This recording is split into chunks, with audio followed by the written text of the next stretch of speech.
Hello, sound check mic 1, 2, 3, and there we go! Isang mapagpalang araw na naman mga kababayan. Ito, isang matutunghayan natin. Grabe to. Matindi to talaga. At dito sa may dito sa may House of Representative, ganito sila dito talaga. Pagka hindi nila gusto yung mga nangyayari, pinapatayan ng mic. Ito, panoorin na lang natin. Mamaya na lang tayo magkomento kasi hindi ko pa napapanood to eh. Dumaan lang sa wall natin. Kasi nakita ko bago. So, ito, panoorin natin. Let's go! Mr. Speaker, may we recognize the Honorable Toby Chanco. Honorable Toby Chanco is hereby recognized.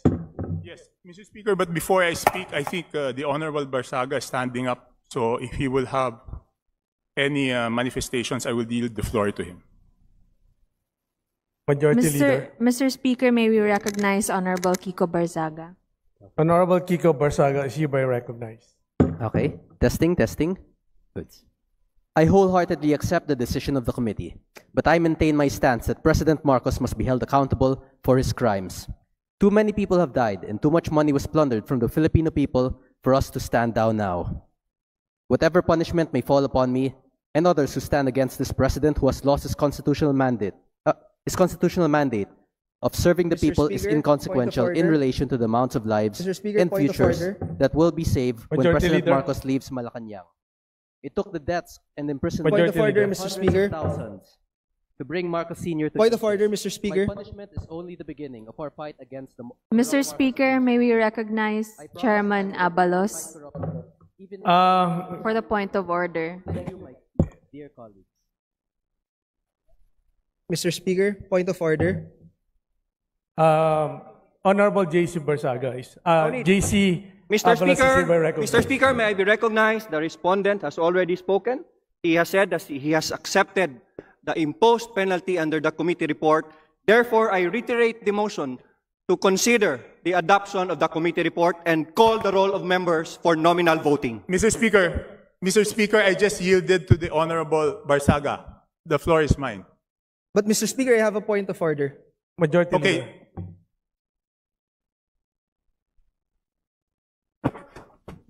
What's the point of order, Mr. Speaker? May I know from the chairman? Mr. Speaker, as sponsor of this resolution, I have not yet yielded my time to the respondent. Majority Leader. If the chairman so wishes, he has his time, Mr. Speaker. Yes. Honorable JC Abalos is hereby recognized.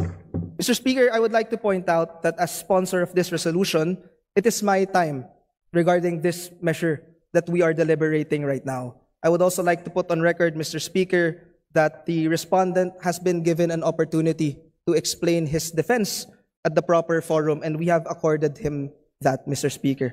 That is all, Mr. Speaker. Maraming salamat po. Majority Leader. Mr. Speaker, there is a pending motion to consider Mr. Speaker, committee may I ask report. if the sponsor is willing to yield to a few questions? Mr. Speaker, may I Mr. S- request suspension for a few minutes? 1 minute suspension.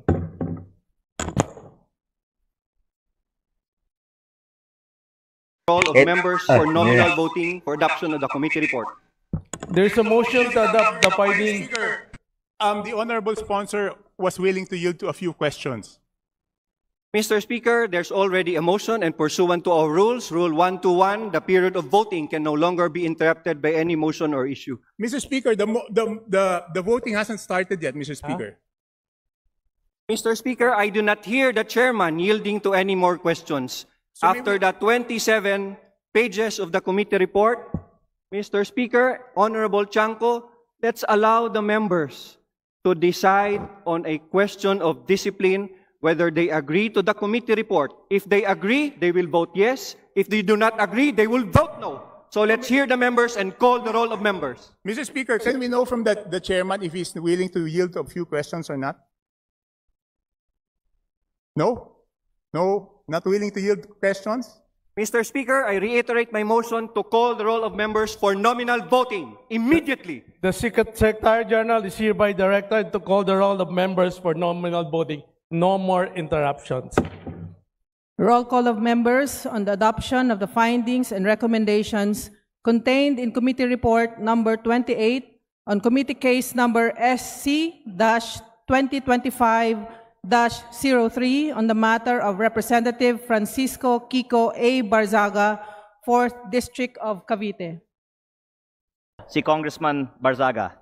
Pero dahil questionable para sa akin na minadali natin itong desisyon dahil ngayong hapon lang natin nakuha ang committee report na ito at si Congressman Barzaga lang ang sinampahan ng kaso ng Committee on Ethics. Ang boto ko ay no, lalo na dahil inuuna natin ang kaso niya kaysa sa mga mas seryosong isyong kinakaharap ng isa sa mga kasamahan natin. Isang kapwa kong Batanggenyo na nandito ngayon na bumoto sa kaso ni Congressman Barzaga. Hindi ba nakakahiya maging miyembro ng Kongreso dahil parang naging normal na meron tayong isang kasamahan na inakusahan na nagbayad para sa mahigit 100 billion pesos ng mga kontrata sa DPWH?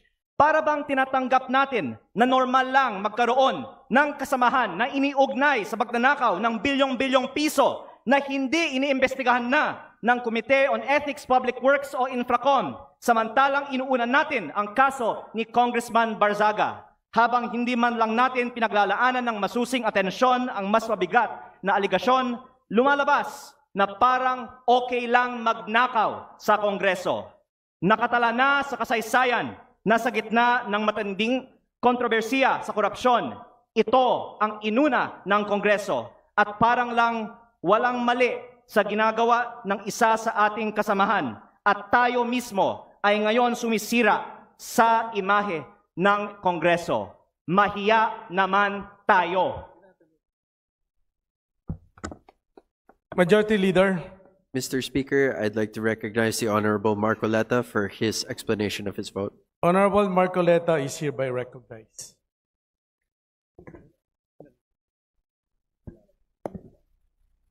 Mr. Speaker, distinguished colleagues, isang mapagpalayang hapon po sa ating lahat.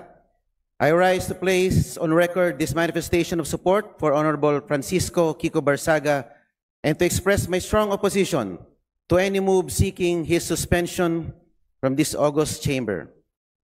From Voltaire's philosophy of tolerance and freedom of expression, this line is often quoted, "I may not agree with what you say, but I will defend to the death your right to say it." The independence of the legislature ensures that members may speak fully, frankly, and fearlessly on matters of public interest. Honorable Barzaga's statements directed at alleged corruption within the government falls within the fullest and most urgent category of political expression. To penalize him for raising concerns on corruption, which the Constitution itself mandates Congress to check, is to subvert the very principle of parliamentary privilege. Mr. Speaker, 2004 pa lang po, andito na po ako bilang Chief of Staff po ng aking ama. Nakita ko po ang mga oposisyon na grabe magtuligsa sa administrasyon. Nandyan po ang mga magigiting na miyembro ng Makabayan Bloc na sila sa Turo Campo, Lisa Masa, Joel Berador, na talagang magigiting na mga figura ng oposisyon. Pero hindi naman po sila naharap sa mga ethics case, gano'n man sila kaanghang magsilita laban sa administrasyon. My dear colleagues, Honorable Barzaga is seated in this chamber because the people of Dasmariñas City, Cavite, placed their trust in him as affirmed through the ballot. Article 6, Section 6 of the Constitution states that members of this House derive their authority exclusively from the electorate. Ano po ba ang mas mabigat na kasalanan? Ang magmiyaw o ang magnakaw? Ano ba ang mas mabigat na kasalanan? Ang mag-video at mag-selfie at mag-post ng pagkadismaya sa gobyerno, ang isang batang congressman? O ang ginawang sistematikong pagnanakaw sa gobyerno? O at pagsimot sa bilyon-bilyong pisong mga bilyon-bilyong piso sa kaban ng bayan sa pamamagitan ng mga ghost projects? Ang mga posts ni Kong Miao ay mistulang alingaw-ngaw lamang ng saloobin ng nakararaming mga Pilipino. To impose The penalty of suspension is to overturn the sovereign choice of the people. That remedy is reserved only for conduct so reprehensible and destructive of the institution that it overwhelms democratic legitimacy. No such circumstance exists here. Honorable Barsaga's only act was to express his views regarding corruption in government, a matter of public concern central to democratic oversight. Let not the House of Representatives be weaponized against its own members. Thank you very much, Mr. Speaker. Majority Leader. Mr. Speaker, we'd like to recognize the Honorable Congressman Nazal to give his explanation of his vote. Honorable San Fernando is hereby recognized. Thank you, Mr. Speaker. If we don't believe in freedom of expression for people we despise, we don't believe in it at all. This quote serves as the foundation of this representation's vote. Totoo na maraming nasabi, pinahayag, at ginawa ang kinatawang si Representative Barzaga na hindi aakma sa pamantayang inaasahan sa isang halal na opisyal. But this begs us to question what really is unethical behavior. While I agree that us lawmakers are held to a higher degree of ethics and decorum, such should not work as to stifle free speech and debate. Lawmakers must be free to say what we want, especially on issues involving national importance. Representative Barzaga's actions and words may not fit the usual mold of a traditional lawmaker. But who decides if the mold or what mold is correct? I understand these are difficult questions to answer, and I am unsure if there is any. But one thing I am sure of is that plundering the coffers of government through ghost infrastructure projects is what's unethical. The committee resolution sets a dangerous precedent. Ganito ho ba tayo kabalat sibuyas at allergic sa mga naiibang pananaw? Should our subjective judgments of Representative Barzaga's ethics supplant the will of the electorate? Hayaan natin ang mamamayan ng Dasmariñas ang humatol sa mga ginagawa ni Representative Barzaga kung saba ay karapat dapat na maging kinatawan nila. My dear colleagues, let us not erode whatever little trust that the public has left for this House at a time where allegations of massive corruption has been plaguing our beloved institution.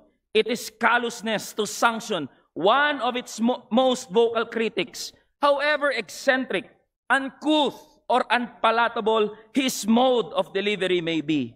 Hindi po sa pamamagitan ng aksyong ginawa natin kay Representative Barzaga mababawi ang kredibilidad ng ating institusyon.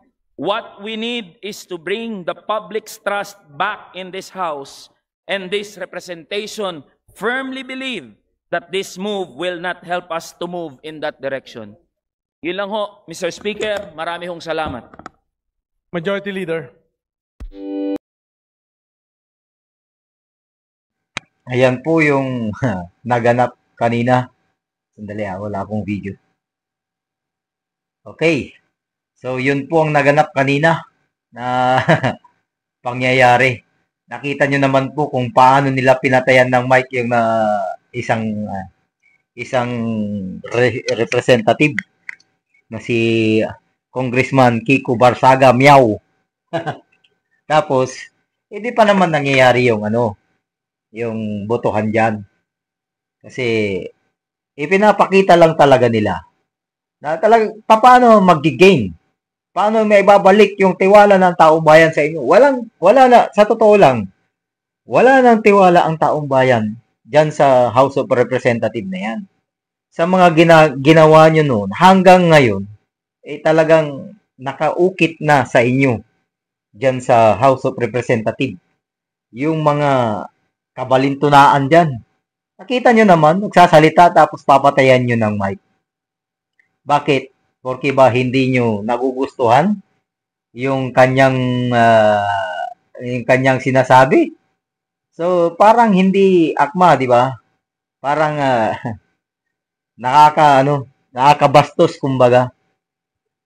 Yan ang mahirap sa mga, lalo na sa mga neophyte na mga yung mga ganito na bagong pasok. Kumbaga, maski nasa katwiran, tama nga yung sinasabi nga nila, bilyon-bilyon nga yung nananakaw sa kaban ng bayan eh. Tapos pagtutuunan nyo ng pansin yung pag-suspindi dahil lang sa nagsasalita yung tao. Di lahat na lang, tanggalin nyo na lang lahat.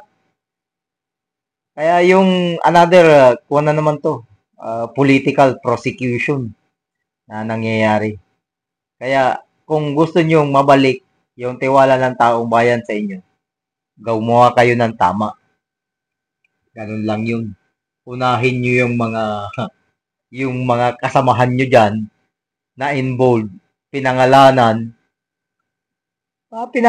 na. Tapos sino mag-iimbestiga? ICI? Malabong mangyari. So, yun lang po ang ating video sa ngayon.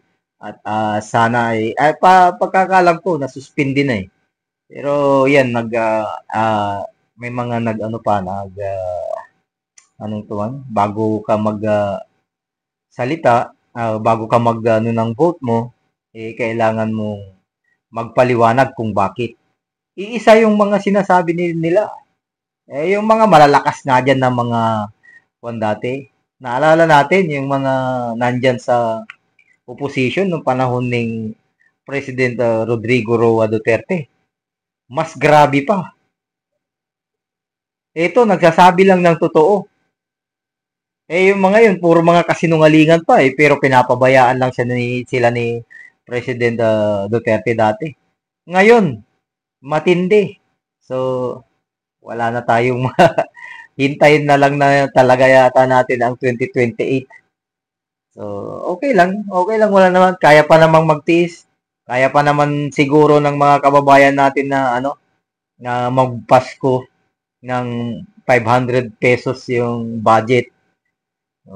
Bahala na kayong mag-budget pero wag yung wag yung nakita ko doon sa